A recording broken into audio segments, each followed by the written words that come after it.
Bienvenue sur Cyberfacile. Aujourd'hui, on va parler de ceci, du Flipper Zero, très rapidement, ou plutôt de 3 vidéos que j'ai vues sur Internet ces dernières semaines.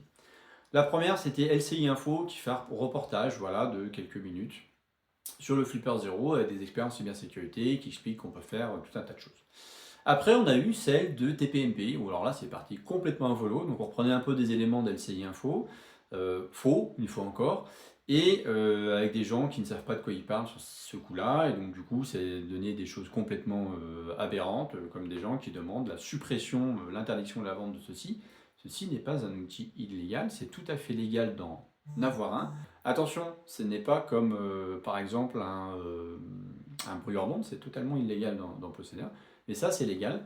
Ça peut nous permettre, à nous, experts en cybersécurité, de tester des sécurités, des cartes NFC, des signaux radio, etc.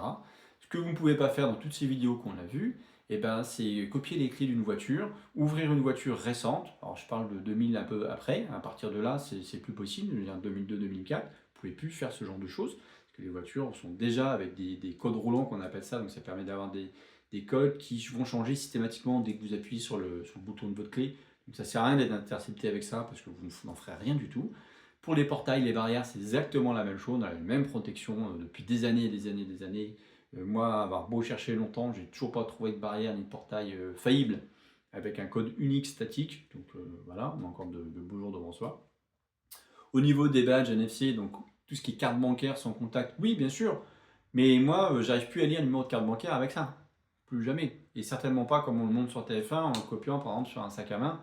Non, je suis désolé, ça marche pas. Il faut vraiment que la carte elle soit au niveau de la paroi et qu'on puisse réussir à la copier. Voilà, donc n'essayez pas de demander l'interdiction de la vente de cet appareil-là. Wakid avait fait une super vidéo là-dessus, beaucoup plus longue, qui prend 15 minutes, et moi je me contrains à des formats courts. Elle est très bien, allez la voir si vous le souhaitez.